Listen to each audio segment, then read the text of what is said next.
How's it going there, everyone? It's Mr. Zeno here, bringing you guys a brand new Mob Psycho discussion. And for today's segment, I'm going to talk about Mob Psycho Episode 4.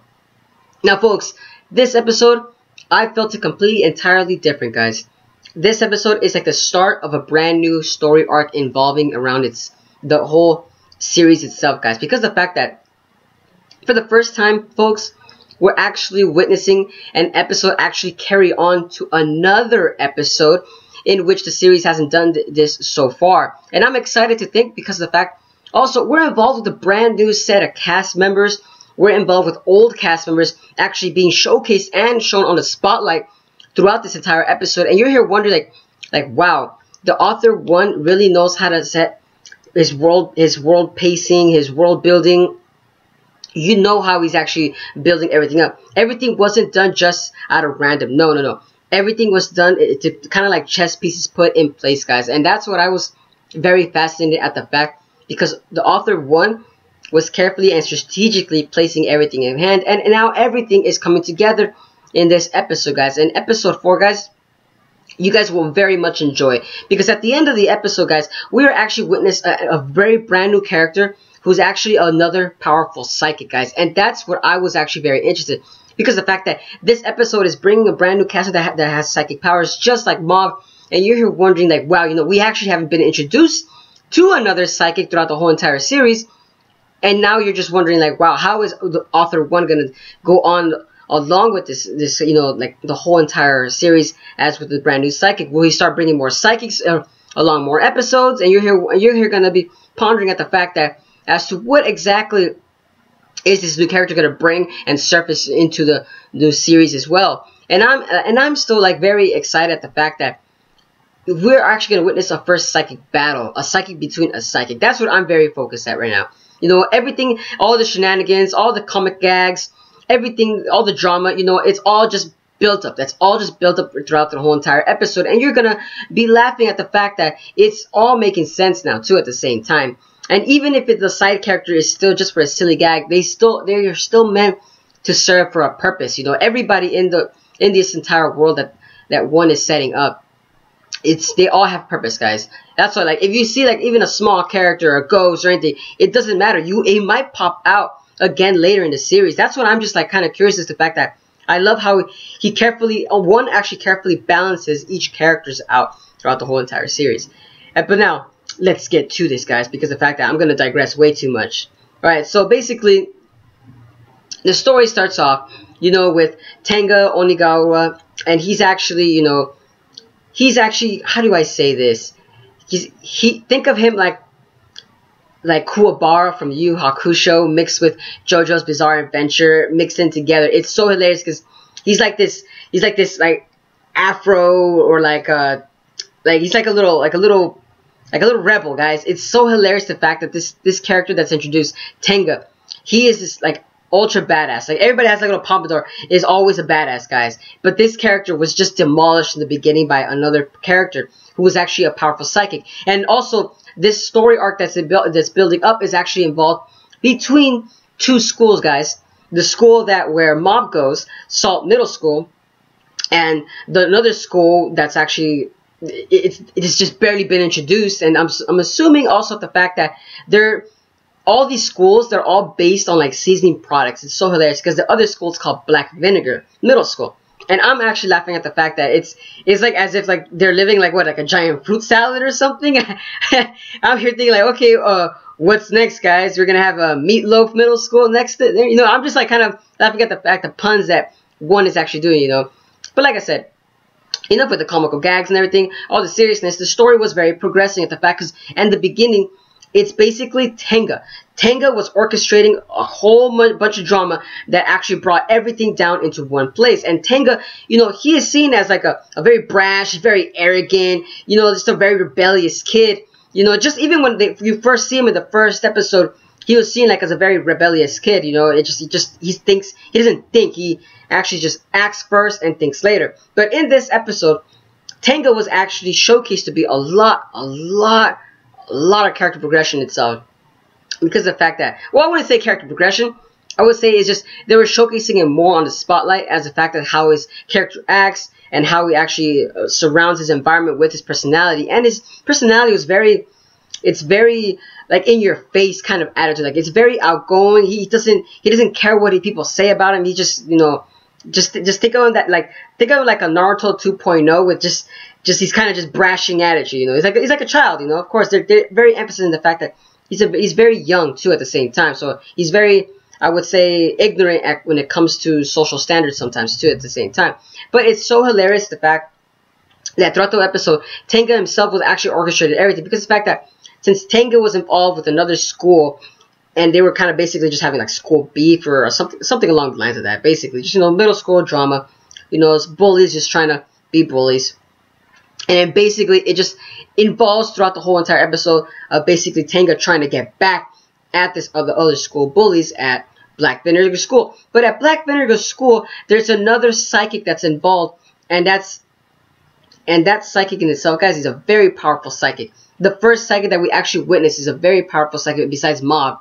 I don't know, when I saw this character, Teruki Hanazawa, he actually, the way I saw him, he was very described. Think of Mob, okay guys, think of Mob, but think of Mob as basically like the most popular kid, the most well-dressed, the most good-looking, you know, he gets all the ladies, he's well respected amongst his peers, and feared too at the same time. It's like the complete opposite of what Mob is. You know, like back in Mob's own social standards, Mob is very shy. Oh yeah, basically shy around women. He's, I wouldn't say disrespected by his peers. It's just more like he's very ignored by his peers. Like he's just not well known. You know, Mob is very quiet. He just stands in the corner. Like, you know, it's just think of that shy kid that you see at school. You know, that's basically Mob himself. You know, but when it comes to terms though, Mob is a very respectable character because of the fact that he's actually very deep down, he has his own, you know, he has his own family issues and everything, just like everybody else. But Mob is just a regular kid, you know. That's how everybody grows up. It's just the fact that Mob is actually more, he's not self-centered. He's, you know, he cares more for others. That's what Mob is. Mob is the type of person that cares more for others, and he doesn't think about himself first and cares about others first. And that's what it emphasized in the episode itself. Because Teruki Hanazawa, he was shown to be very selfish at the same time. He was flirting with many women. He was actually shown to be, like, he wanted fear to be struck around everybody. Like, he wants to be the iron hammer at his school, and everyone goes around him. And that's okay in a sense, but the thing is, he's using his psychic powers to invoke that fear of him and the respect out of him. So basically, it's basically Teruki's own version of how his fame came to be. But if you think about it, what Mob said in the episode kind of makes sense, because of the fact that without psychic powers in this world of today, you know, it doesn't mean anything. You know, it's basically just you yourself. You have to get you yourself to become a better person, and that's what Mob is trying to do. He's trying to be a better person without his psychic powers, because he knows that psychic powers won't do him any good in the future.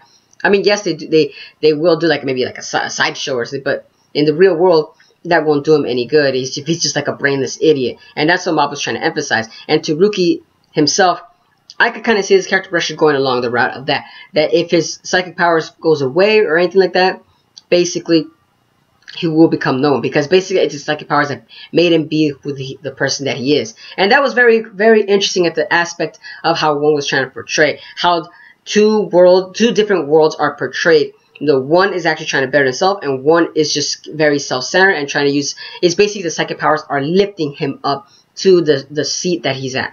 And Mob is trying to lift his seat up by his own bare hands instead of his psychic powers. It's very interesting and very entertaining at the fact that how one is actually showcasing these characters and how they're being portrayed for their lives. It's very interesting, guys. You guys are, like I said, this episode was very entertaining. And we also, and I gotta love the fact that the comical gags and everything that was so hilarious throughout the whole entire episode is because of the fact that not only Tenga was shown, but the whole entire Muscle Club was actually showcased in itself, guys. With this one character called Musashi Gora, this character, much respect, guys, very much respectful right there, because of the fact that this character, guys, he was actually showcased to be, you know, they show the Muscle Club to be not just like, you know, they're not shown to be brainless idiots. These characters are very well respected in this world as well.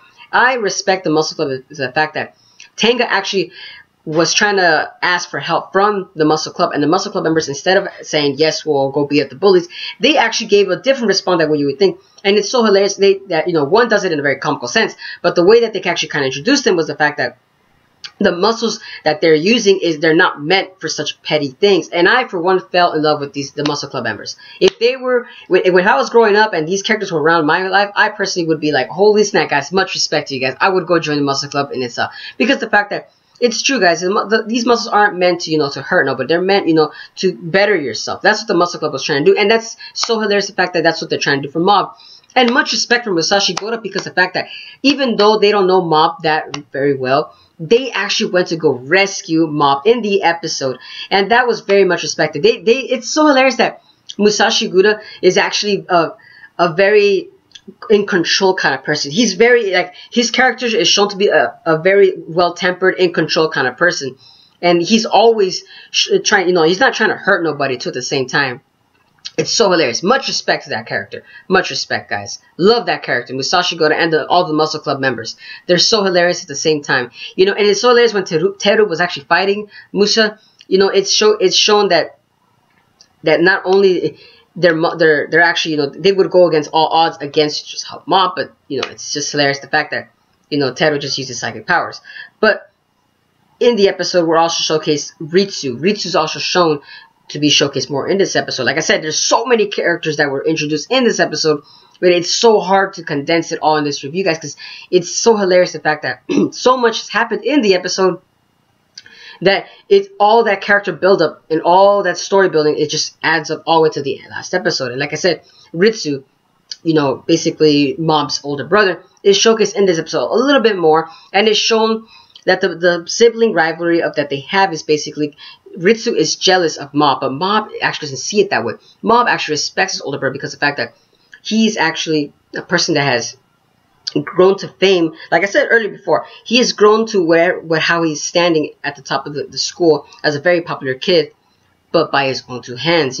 He's very smart, he's athletic, he's very, very respected around girls and men. It's just hilarious the fact that Mob respects that, because that's what Mob wants to be. Mob wants to be that kind of person, that he wants to be well known, but in his own right. It comes to terms of that. As a man, of course, as a man, you wanna be well known as how you really want to represent yourself. And Mob is clearly telling Ritsu that you're a very well-rounded person, and it's so hilarious because Ritsu doesn't see it that way. Ritsu actually sees it the opposite way, and it's hilarious the fact that Ritsu sees the opposite because of the fact that he wants psychic powers. It's so hilarious that everybody that wants to use psychic powers, they all want to use it for their own greater good, but Mob is the only one that does not wants to use psychic powers for the greater good. Instead, he wants to better himself, because he clearly sees that the psychic powers are actually very destructive in a sense.